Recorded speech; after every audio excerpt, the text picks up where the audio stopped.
I think what's very important is to understand that harnessing your energy is the same as running a marathon or learning to ride a bike or learning to play football. You have to make a lot of mistakes and you have to do small things and practice and get it to a level where you become a professional and an expert. So I would recommend that if you want to follow my advice and start practicing harnessing your energy, then you should start small with something that is achievable, something that will be easy for you to get, but something that is not easy enough for you to get it without harnessing your energy. And what I mean by that is, if you ask for, I don't know, $100 million, your part of your brain will believe that it's not going to happen, it's impossible. So you've already ruled it out.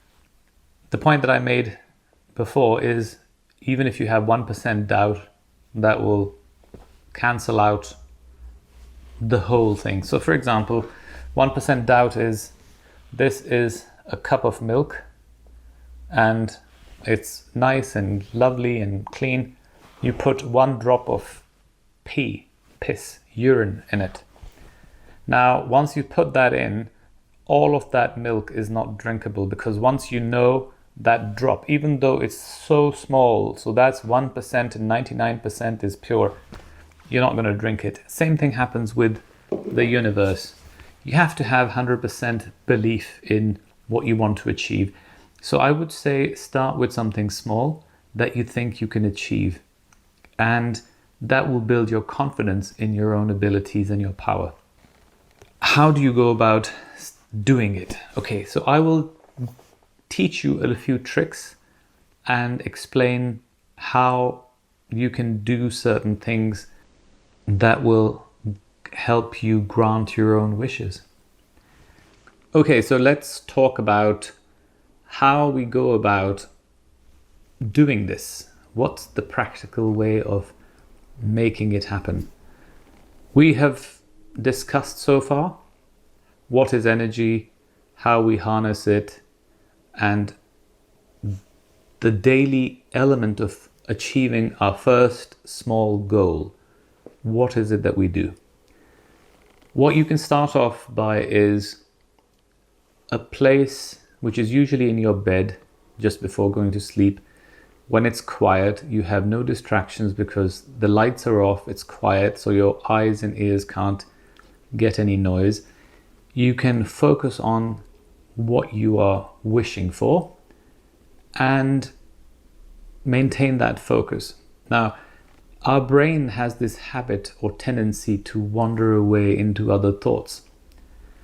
So from our religions, we learn to pray. And that prayer is that mantra that we keep repeating over and over again.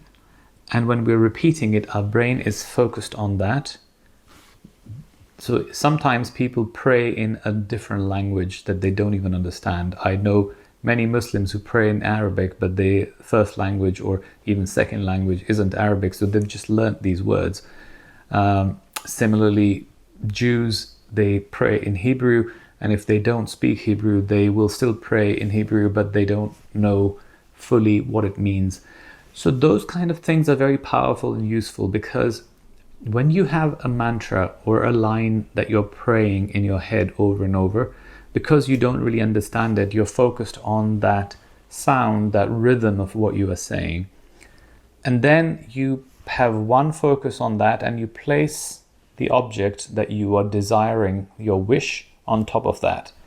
So let's say I am saying something like, I want to eat figs, I want to eat figs, I want to eat figs, I want to eat figs, I want to eat figs. Now that's my mantra, right? And I am now placing on top of that, I wish to have a car. And so I want to eat figs, I want to eat figs has taken one part of your brain, and then you've put another part of that with that image of the car. And I can guarantee you, your brain is not going to wander off anywhere, because it's really focusing hard to keep these two plates spinning in the air and keeping them balanced.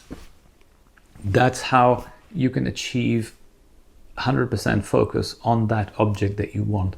So choose anything, any mantra, any line that you can repeatedly say in the same way.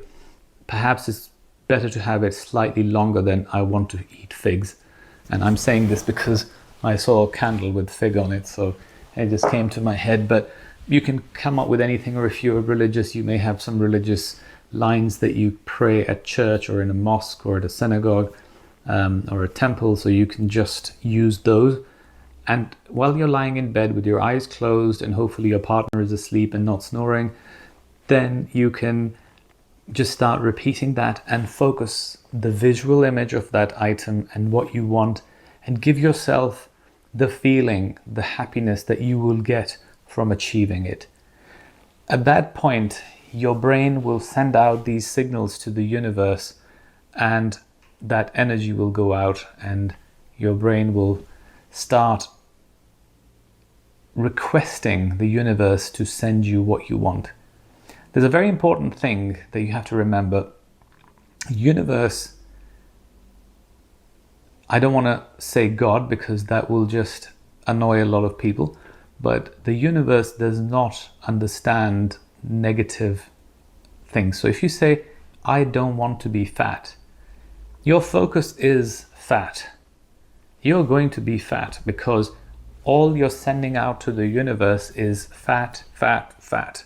The don't element doesn't exist. So if you say, "I want to be slim," you're going to be slim. So you have to remember the thing that you're focusing on is the thing you get. So if you say, "I don't want to be ill," you're focusing on illness. Just say, "I want to be healthy," and your focus will be health. So those are the kind of things you have to remember.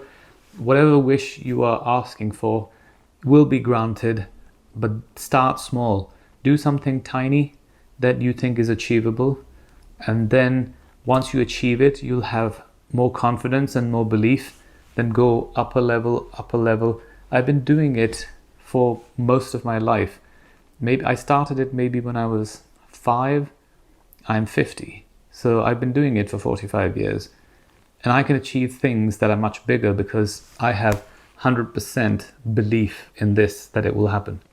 There is zero doubt in my mind that if I wish for something, it won't be granted. I just wish for less material things now because I realized after living half of my life that material things you can get, but they don't make you happy. So I changed. But if you want material things, you will get them. Thanks for watching. Until the next one.